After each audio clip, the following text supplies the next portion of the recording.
Hey friends, I didn't think I was gonna make a video, but then my food that I was gonna order is gonna take another 10 minutes, so I might as well just do a quick video.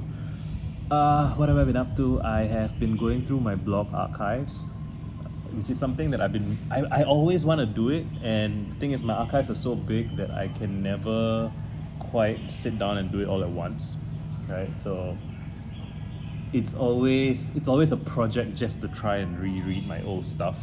And so I have had many, I don't want to say false starts, many sketches, many expeditions into my archives seldom come back, right? But I always feel like I'm learning something every time I do it. And when I was working on my book Introspect, right, one of the things that I thought I might want to do would be to reread all of my 1,000 word vomits, which I've written 850. And while I was working on Introspect, I guess I wrote about 790 or 800 or something like that. But hundreds of thousands of words. And I wanted to read it because I felt like it would give me perspective on what I have been thinking, right, and what I have, like, past introspection. Like, if I'm going to write a book called Introspect, wouldn't it be nice to revisit and reference past introspection? But that was just so daunting. There's just so much to go through. I think I might have quoted a little bit here and there, but I didn't do the comprehensive thing that I wanted to do. And I guess I'm kind of doing that now. I would like to. Like, I finished the book. That was like 2022. It's been 2 years since I did have a child, so that's complicating matters and slowing me down and stuff in some ways, right? But so that's also opening up new frontiers in other aspects that's not immediately obvious. But that's my process. I'm just talking out loud about my process. What am I trying to say? Going through my archives, what am I looking for? Patterns. I'm looking for things that I used to do that I don't do anymore, like ways of talking, ways of writing. It was striking, and again, this doesn't surprise me because I was aware of it with my tweets, for example, but it was striking to find old blog posts from about 2010, 2011, where I was trying to get myself to do things, right? And I was very gung-ho, very aggressive, and I gotta enforce discipline on myself. I gotta be, no excuses, that kind of mindset. And there's so little energy spent on what do I love, what do I care about, what do I want to see more of, like when I'm talking about discipline and routines, right? Which I think now, in retrospect, now I think that was a mistake. And I think since I learned to focus on what I want to see more of, I've become way better at doing stuff than when I tried to, like, impose this authoritarian tyranny on myself, which is the big theme of Introspect, I would say. What else? It was interesting to see how much music used to mean to me. I mean, I knew that, so it's not surprising. But I'm getting a fingertip feel for how my relationship with things that I care about changed over the years, right? And yeah, I think I have felt compelled to revisit old stuff so that I feel like as I move forward with my writing, especially with my Substack, that I keep saying this, right? I'm gonna do something explosive with it. I want to move forward with a sense of the past. Does that make sense? Like, I want to carry my past with me. And I'm sure I've made a video about this as well. Something about, like, the tension, right, between wanting to do something fresh and new, and anytime you do anything new, you are still carrying the past with you. You can't, set it aside. It's still in you. But there's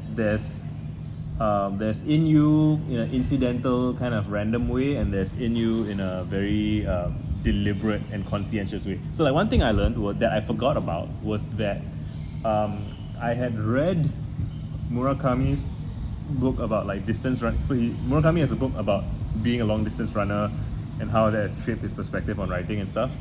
I'm not even a Murakami fan of his novels, but I'm a fan of his prolificness. I'm a fan of his of the way he just puts out stuff, right? I respect that as a creator, and so I'm interested in what he's saying. And I remember and I more recently read his book about novelist as a vocation, and I want to make a maybe a video, maybe a blog post, something about that. But I'm talking about the earlier book, which was Long Distance Running. And in it, he talks about like, oh, you can have talent and then you have like endurance and persistence, something like that. And that very much motivated me or inspired me to want to write a lot.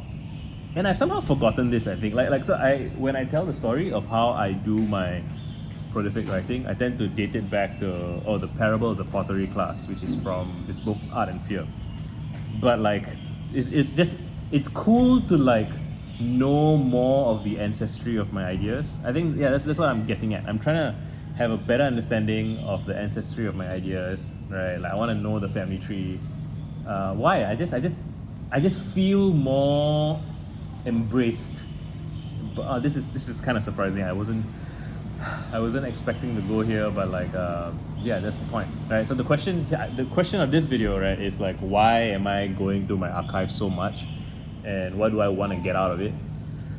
And the answer turns out to be, I want to feel supported by my past writing and my past work, because I think the thing that I know is that the things that are most meaningful for me to write moving forward are things that are gonna like alienate me a little bit, are things that are gonna be a bit scary.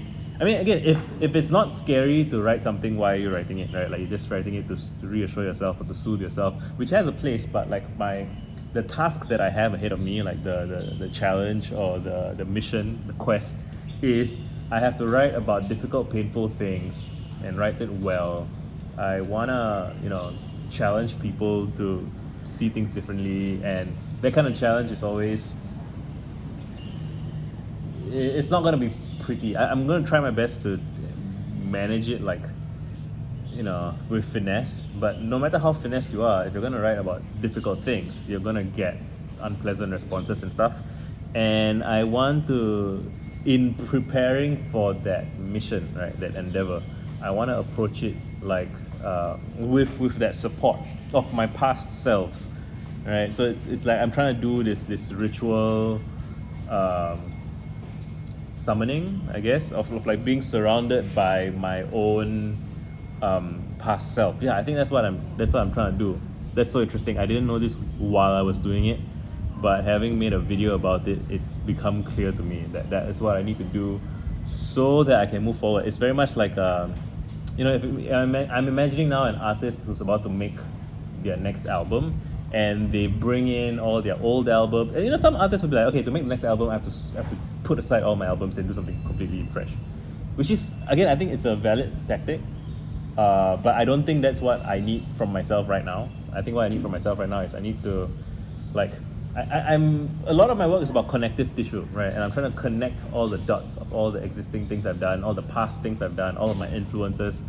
And maybe once I've done something there that fulfills me, that I feel like, okay, I've really done justice to all my shit, then I will try something different. But for now, I want to be embraced by my past work. And I want to fall in love with myself, right? With my past self, with the stuff that he wrote that I was inspired by. I want to be like returned in that sense. And from there, I think I can do the things that I want to do that I've been putting off. We'll see. That